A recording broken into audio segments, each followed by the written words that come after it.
I moved at what, 21? 21? Yeah. I'm going to argue and say that it was a good and a bad thing. The amount of money you could have saved, and that's the big issue I think we have in our community, is that we feel that we're almost ridiculed for not being at home. Yeah, 100%. Like, I use my Asian brethren. He's 37. He didn't move out to the age of 34. Okay? Obviously, if you don't get on with your parents, it's bad. We want the freedom which we can't do. Especially, I don't know in everyone's household, but being Nigerian, you're not bringing. It's mainly sex. You're not bringing it. You're not bringing a girl home. It's just ruining it. Like obviously, I'm not saying it's different for other community, but I'm gonna talk for mine. You bring your bridges home. Like for me, I remember the first time I brought a girl home. My mum told me to leave the door open. I said, Mum, this girl's coming around. She said, no, the door must remain open. I said, what do you mean? The door is not closed.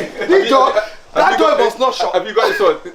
Tell that dirty girl to get out of my house. Tell that dirty girl to get out of my house right now. I was like, oh so shit. you moved at 21. She didn't greet me. She didn't greet me. Bring her back down. I know about. See, this is the thing. I moved out and then Because you was abroad. and then I moved back in.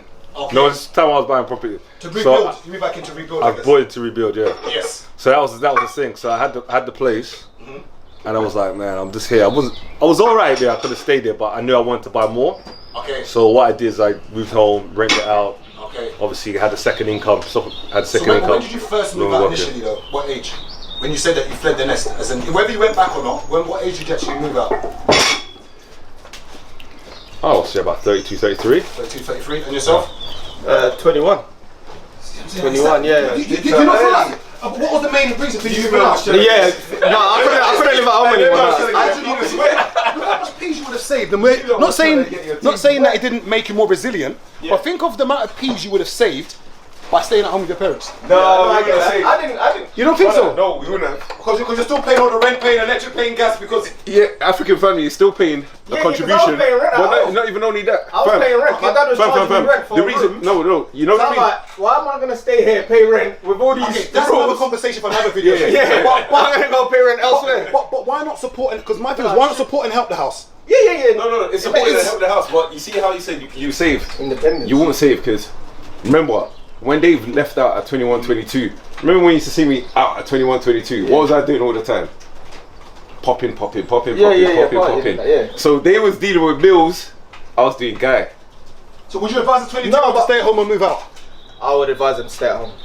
I would. To save the money? Yeah, if they you're can. thinking about saving money, but then also, yeah, no, I'd advise the 21. But when Moise moved out, he moved out into his property that he bought. So he was, you moved out. What age? Wow. Yeah, so he bought. Wow. So he didn't just move out. Let me get someone 90. I mean, 21. 31, Wow. 31, bro. Yeah. Yeah.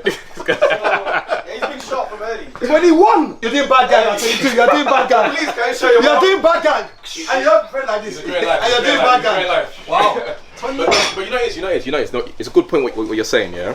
And I think it's about discipline at the end of the day. Do you understand? So remember, I had to stack up the peas as well. And you know, when people were enjoying traveling, this and that, I didn't do all that. Do you understand? 21. So I was stacking. Okay, did you have like an older friend or somebody who kind of? So, but no, I mean, like, so who? Like, sometimes someone has to kind of plant the seed. You just woke up one day and said, I want to buy a flat. Honestly, he knows, bro.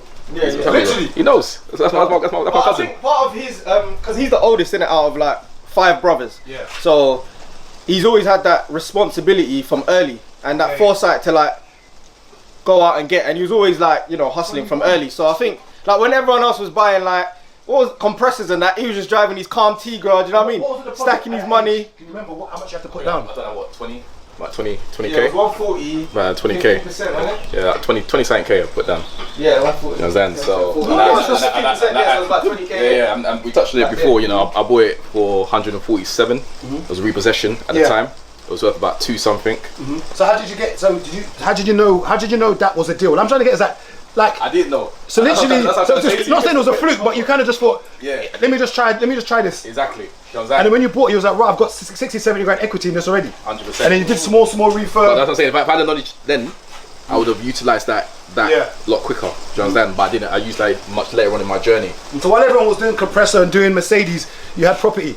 So while you was looking broke on the road, everyone was doing compressor and GTI.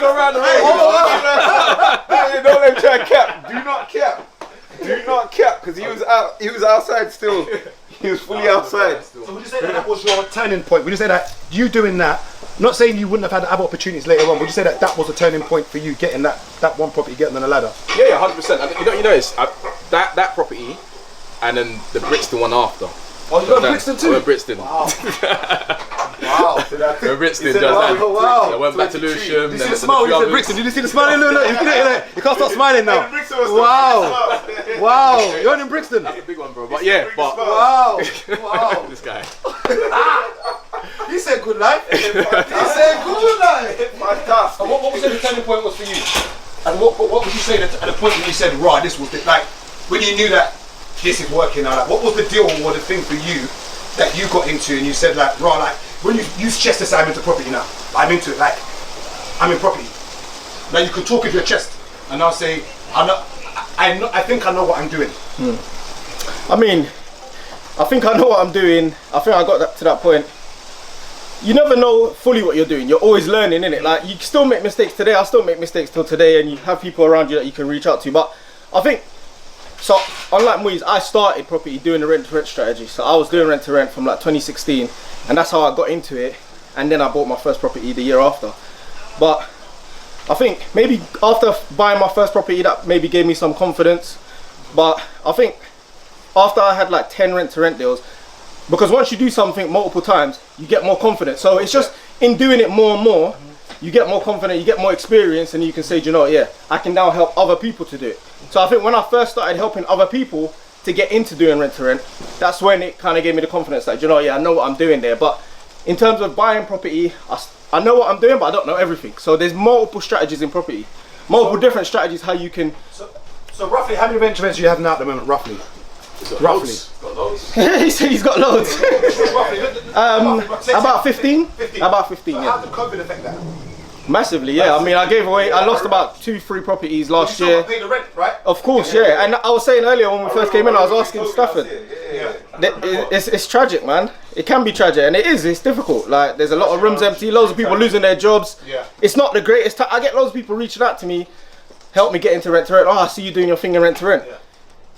COVID has affected it massive, especially in London. Like, everyone's left London. You know what I mean? London's been hit hard by COVID, not just like the restaurants and everything else. Property as well, even flats. People in flats have left. Loads of people have said that left. your main field is, obviously you're doing other things for property. Would you say rent-to-rent is kind of like your forte? Obviously other things, but it was, yeah. I think now because of COVID, I'm starting to transition, because as an entrepreneur, when you see danger, you kind of need to learn how to pivot. What's entrepreneur? As somebody who's a business person, innit? You kind of need to learn to. So I've had to adapt, and I've saw the opportunity in moving on from rent to rent and progressing my property journey into actually developing and investing and buying, you know, sites like Muiz and stuff like that. So I'm kind of like not looking to grow my rent to rent portfolio anymore, and it's just more about focusing on building up your portfolio. So would you say you used that initially to get the capital then? So basically rent-to-rent kind of helped to build the capital for you to get in a way. Not saying that wasn't a real word, but to now get to the big boy. No, rent to rent, yeah, is good for, because I don't even think rent to rent can help you build up your capital. I think it helps you with your cash flow. So for me anyway, it's helped me have a good standard of living, a good cash flow that I don't have to worry about day-to-day stuff. Then I can focus on looking for money to borrow or acquiring big money to do big deals. Rent to rent takes care of like your house, your cars, or whatever. So you kind of say that rent to rent is now kind of like your salary, like what you exactly. So if you want a good cash flow, exactly, that's what rent to rent is. It's not to build a pot of savings for 100 grand to go and buy a house. It's not really that. You need to find something else to do to build up those big pots. In my opinion, anyway, I think rent to rent is a cash flow strategy. So if you want to have good cash flow to take care of the baseline living and good quality of life, then yeah, rent to rent. But then if you want to build wealth, then yeah, you need to do other things in business, maybe set up a restaurant or whatever, something that brings good capital, and then you can pump that into property. I'll say, oh, your job, savings, whatever.